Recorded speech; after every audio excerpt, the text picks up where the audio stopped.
organización, identificar, analizar y evaluar los riesgos de acaecimiento de determinados riesgos dentro de la organización, llevar a cabo operaciones para la eliminación y reducción de los riesgos, optimizando las actuaciones que se lleven a cabo en términos económicos mediante lo que sería la financiación, que es donde entraría el seguro, para preservar y mantener los activos físicos, materiales, inmateriales y personales de la organización.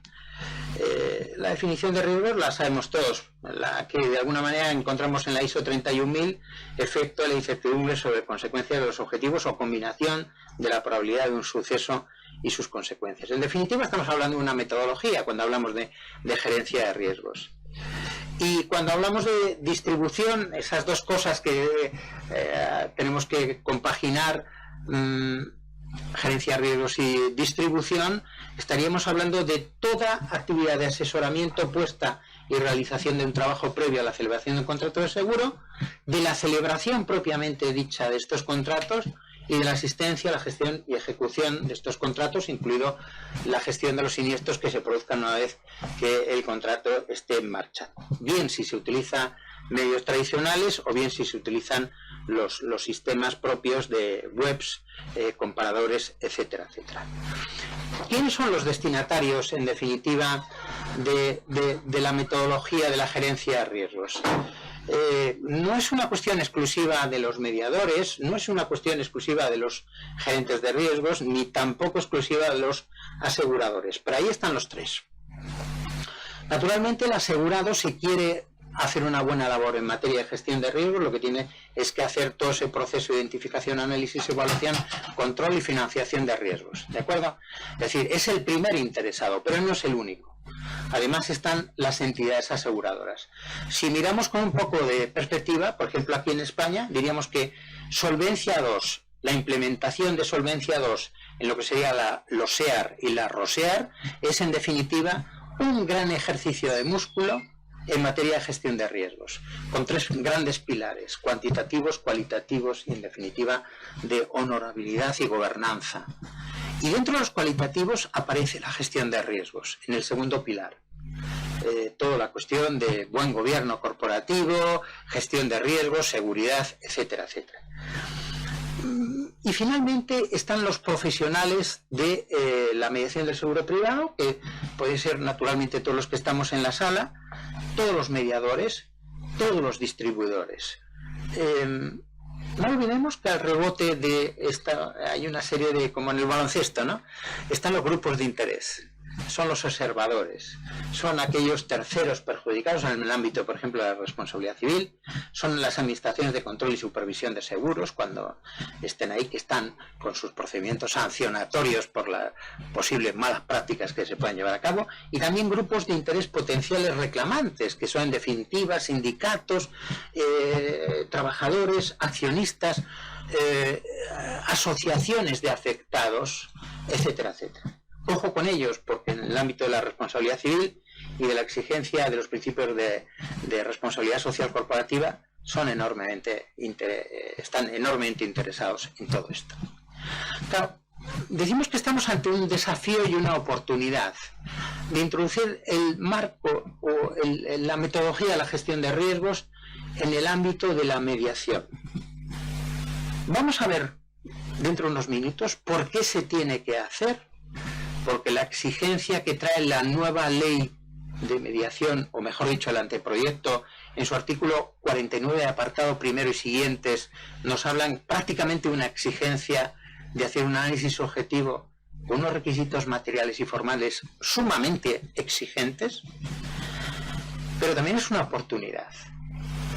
El órgano supervisor nos va a pedir más, nos va a pedir ser mejores, nos va a pedir hacer un análisis objetivo bastante complejo. Y si esto se hace bien, con técnica, lo podremos superarnos, será un paso nuevo, un horizonte nuevo en nuestra actividad profesional. Y además es que se puede hacer.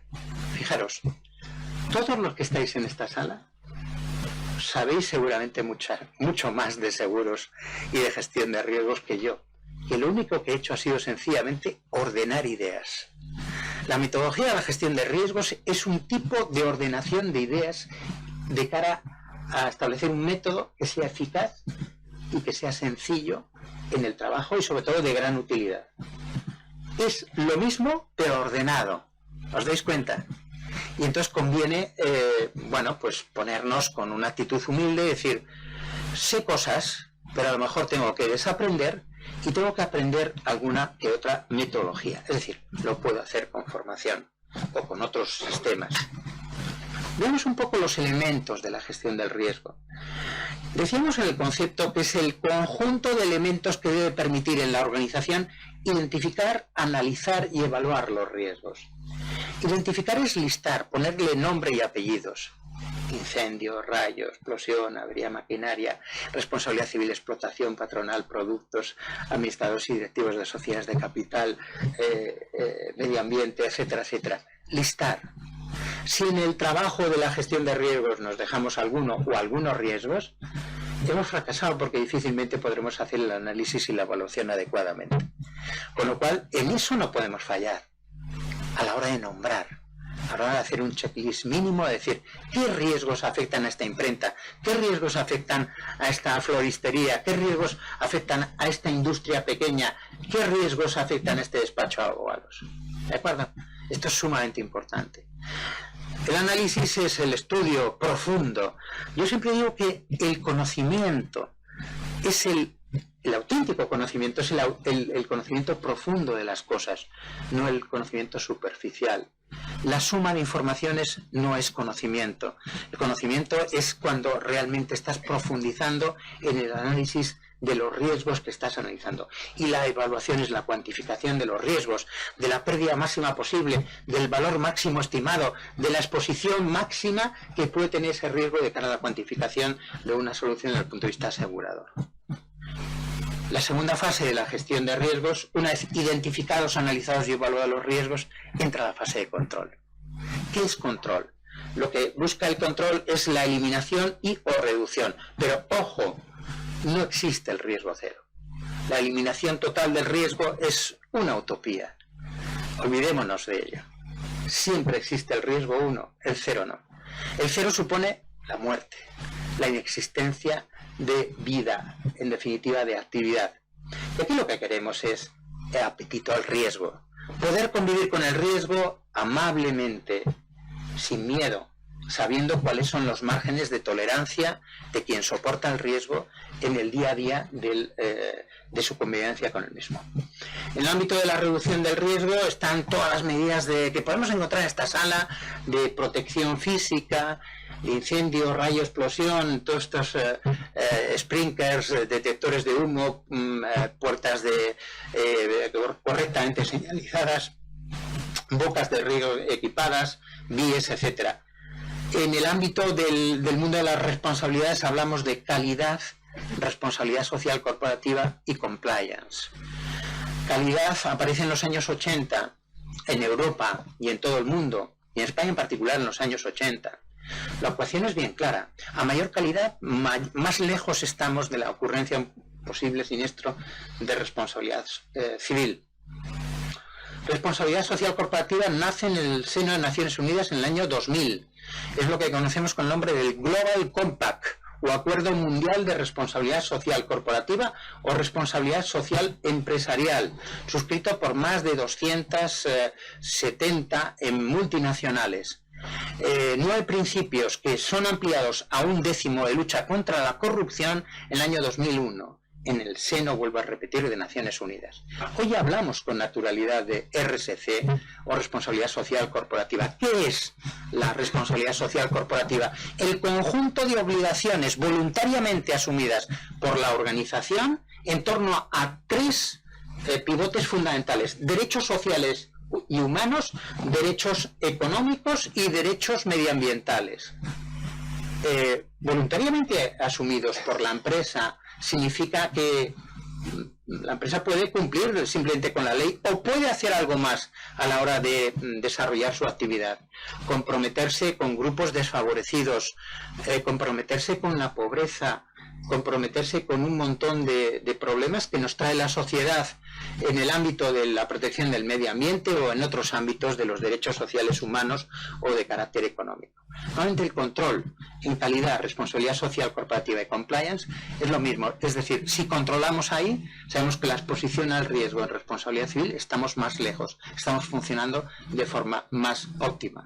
Y el compliance es el cumplimiento normativo, que en el ámbito penal del famoso artículo 31 bis del Código Penal, pues nos trae no unas exigencias, sino unas recomendaciones de cara a alejarnos de la comisión de posibles delitos de carácter penal, pero también en el ámbito de lo que sería compliance civil, implicaría el pacta sunt servanda. Si estoy haciendo un acuerdo, lo que tengo que hacer es cumplirlo fundamentalmente.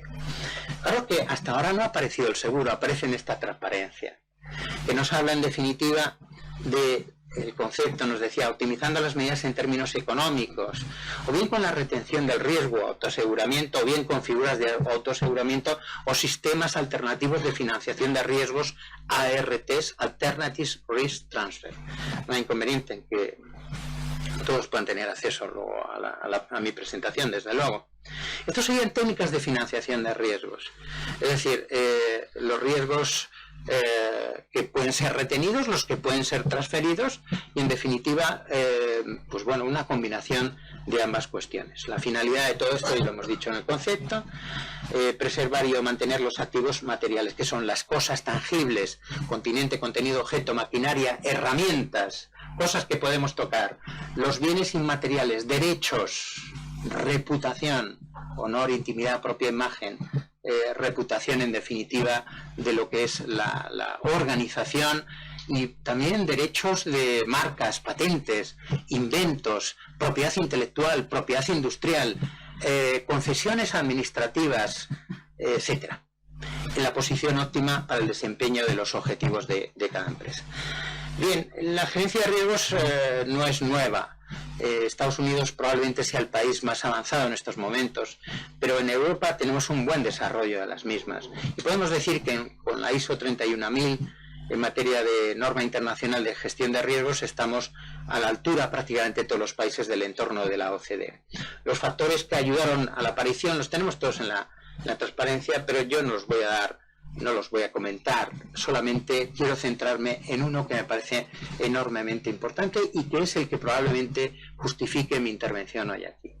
Antes he hablado de que en España tenemos un anteproyecto de ley de distribución de seguros y que de alguna forma el anteproyecto está poniendo en bandeja ese maridaje interesante y necesario entre lo que es el mundo de la distribución de seguros y el mundo de la gerencia de riesgos. Pues bien, el nuevo artículo 49.1 de la futura ley de distribución de seguros, que está en la transparencia, nos habla de la necesidad de llevar a cabo un análisis objetivo del riesgo.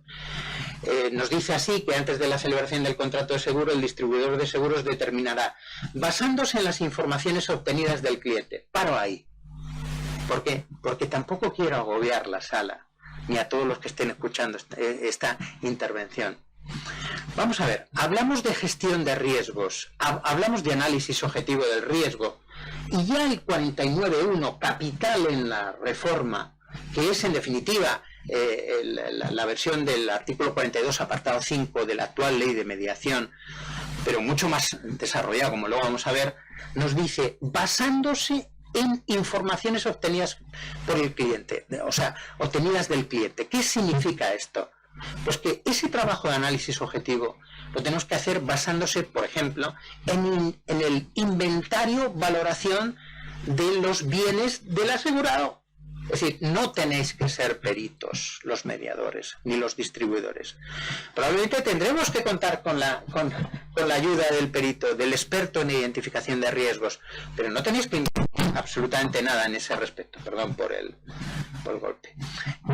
Es decir, dime usted, asegurado, sus bienes muebles e inmuebles y proporcióname su valoración. Pero tenga en cuenta que en el momento que se deje alguno, pues probablemente vamos a tener problemas de infraseguro o de no aseguramiento.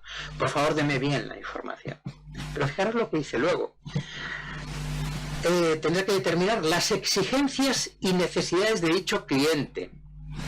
Claro, el cliente puede decir muchas exigencias y tú, mediador, podrás decir, sí, Eso es lo que usted cree que son sus necesidades, eso es su posición, pero yo le voy a descubrir cuál es su interés hablando con metodología Harvard en materia de negociación. Es decir, partimos de unas exigencias que es una posición y hay unas necesidades reales. Vamos a ver realmente cuáles son sus necesidades. Y ahí está el trabajo capital del distribuidor, porque tiene que hacer un trabajo sobre las auténticas necesidades. Y si ha tenido que hacer la identificación, análisis y evaluación adecuadamente o diagnóstico de riesgos, los tiene que presentar adecuadamente y demás, y ver en qué caso hay o no una necesidad del cliente.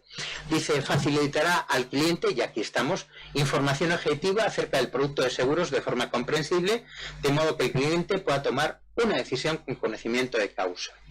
La decisión la toma el asegurado, pero la problemática se la va a tener que dar en un informe, ojo, que habrá que guardar durante 6 años el mediador. ¿De acuerdo? Por lo tanto, informe con exigencias y necesidades del cliente en materia de seguros. Si facilita asesoramiento antes de la celebración de un contrato determinado, el distribuidor de seguros facilitará al cliente las recomendaciones personalizadas en cada caso concreto. Vamos a ver qué más nos dice el 49.4 de la futura ley de mediación. Hasta ahora lo que nos está poniendo es muy parecido a lo que teníamos en el 42 apartado 5, si os dais cuenta. Cuando el mediador de seguros informe a su cliente que facilita el asesoramiento basado en un análisis objetivo y personalizado, deberá facilitar ese asesoramiento sobre la base del análisis de un número suficiente de contratos de seguros ofrecidos en el mercado. Yo recuerdo, y seguramente muchos de vosotros, en la reforma del 2006, que había alguna leyenda que decía, no, la DGS ha dicho que tienen que ser como mínimo 3 contratos de seguros. Aquí ya no te dice cuántos contratos de seguros, pero tiene que ser sobre una base donde se puede hacer una mínima comparativa.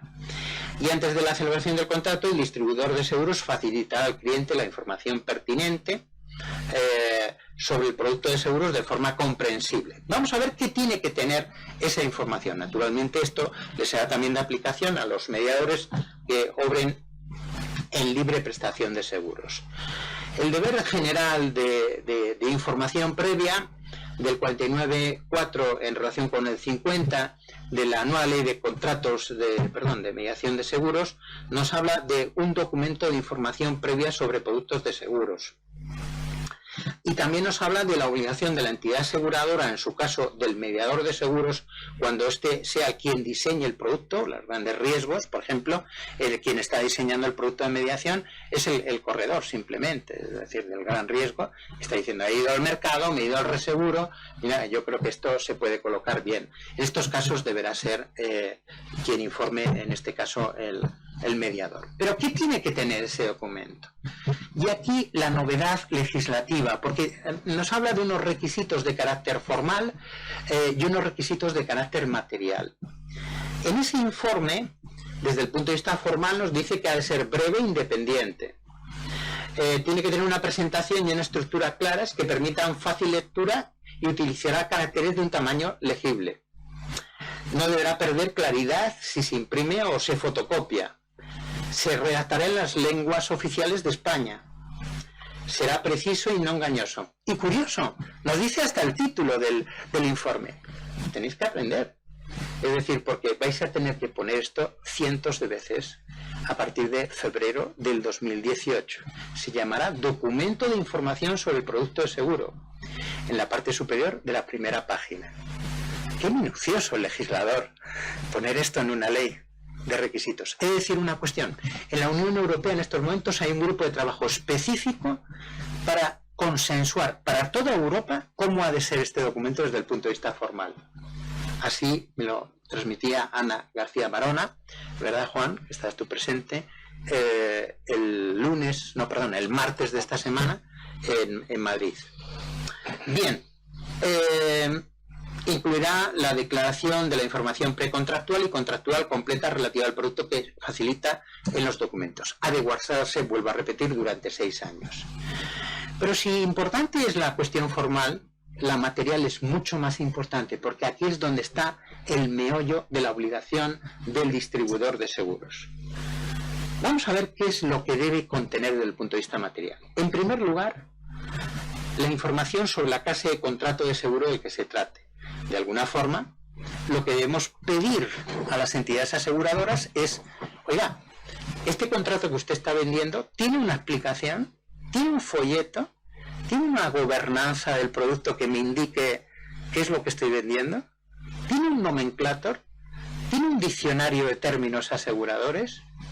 Yo no sé si os recordáis, hace muchos años Winterthur tenía unos productos muy interesantes desde el punto de vista profesional. Tenía 2 cuadernitos verdes, el contrato de seguro y un contrato al lado, perdón, un documento al lado de explicaciones del contrato de seguro. Esto es de hace bastante tiempo, ya uno peina bastante canas, pero se hacía y se hacía extraordinariamente bien y era muy ejemplar. En segundo lugar, tiene que tener un resumen de coberturas del seguro. Ojo, porque un resumen de coberturas y no las coberturas del seguro. Bueno, de momento ha de ser un resumen de coberturas, incluidos los principales riesgos asegurados. La suma asegurada, quiero entender que también deberían de estar los sublímites, y cuando proceda al ámbito geográfico de aplicación, curiosamente no exige el ámbito temporal, si es claims made o ocurrencia en el ámbito de responsabilidad civil, así como un resumen de los riesgos excluidos. ¿Y por qué un resumen y no todos los riesgos excluidos? No vaya a ser que al final uno que parezca irrelevante sea importante. Mi recomendación para los distribuidores es que pongan todos los riesgos excluidos. El importe de la prima, vencimiento, lugar y forma de pago. ¿Y por qué no nos dice la entidad aseguradora cuál es la prima del riesgo de property o daños materiales en un multirriesgo?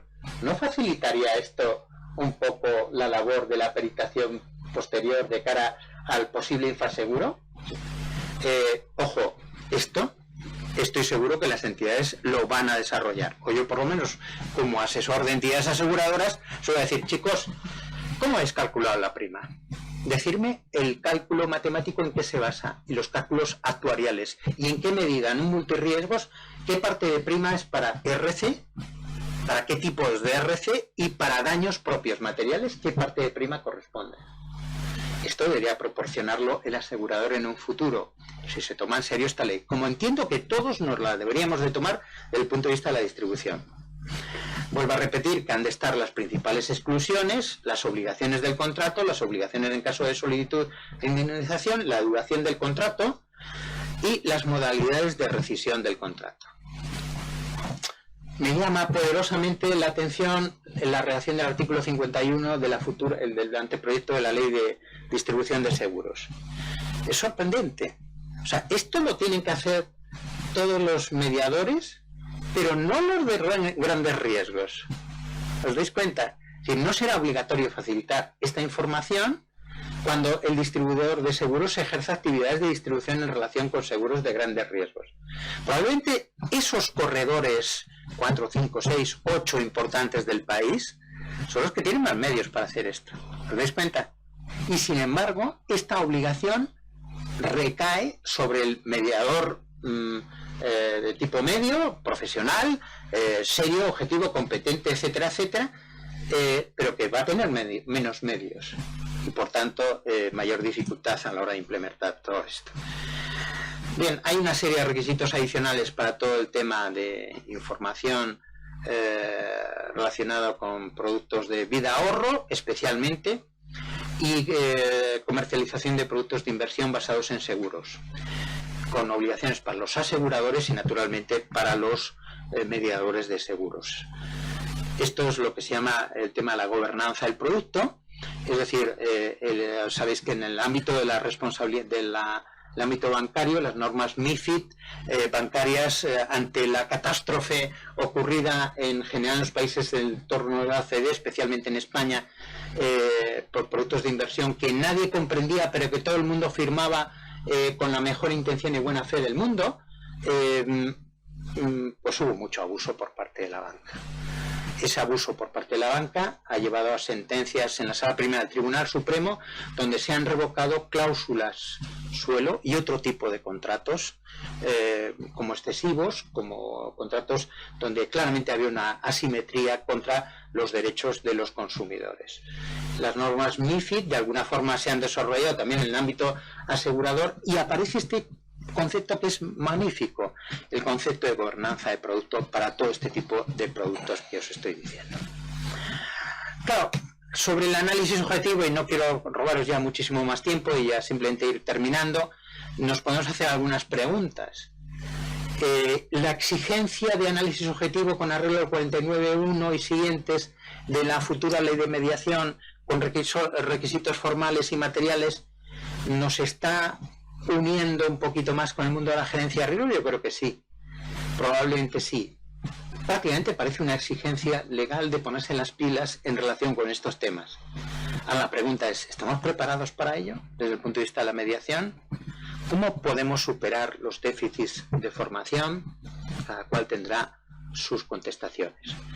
Todo el proceso de gestión de riesgos, de análisis, de evaluación, de identificación, de diagnóstico, lo que nos va a decir es la exposición y la calificación del riesgo teniendo en cuenta la frecuencia y la intensidad, si esta es baja, mediana o elevada en unos u otros casos, nos dirán si el riesgo es inaceptable, requiere medidas a tomar o solamente se puede tener bajo vigilancia o se puede ir a una figura de autoaseguramiento. Esto nos dará los mapas de riesgos correspondientes y finalmente llegaremos al punto y hora en que tenemos que tomar la decisión o ayudar a tomar la decisión al asegurado a la hora desde el punto de vista de la distribución de decir, oiga, ante una pérdida potencial, ¿cuál es la solución? ¿Qué medidas se tienen o se pueden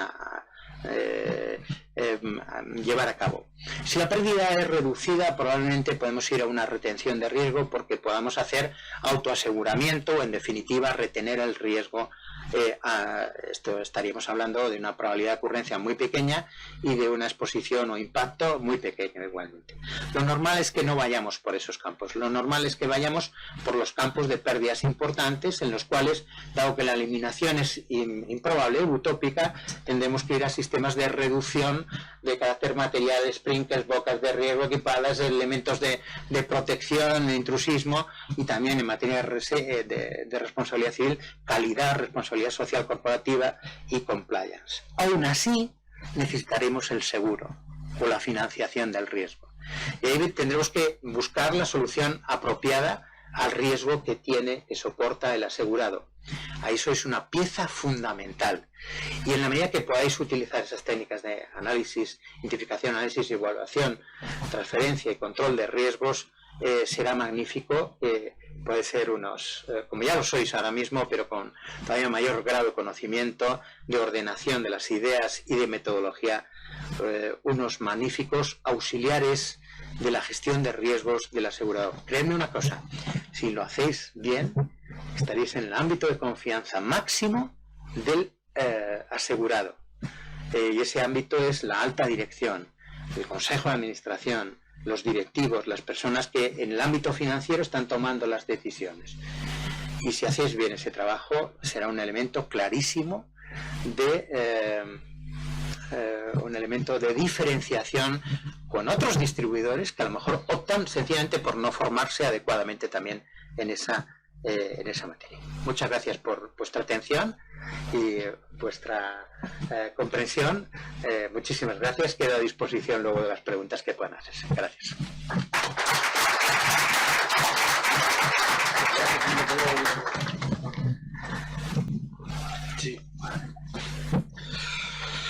Sí. Bueno, mientras prepara la ponencia, vamos a pasar lista a todos los que están fuera escuchándonos. La catarsis de la gente de aquí, ya la siesta se acabó. Ahora vamos a hablar de ganar dinero. Y esto despertará también a los que estén en Barcelona escuchándonos, posiblemente. Y el dinero siempre a los de San Sebastián les ha ido bien, ¿verdad? No sé si alguien está dándonos indicaciones, ¿sí o no? Bueno, en México en estos momentos serán aproximadamente las 11 de la mañana. Me imagino que ya habrán parado para el coffee break que hacen normalmente hasta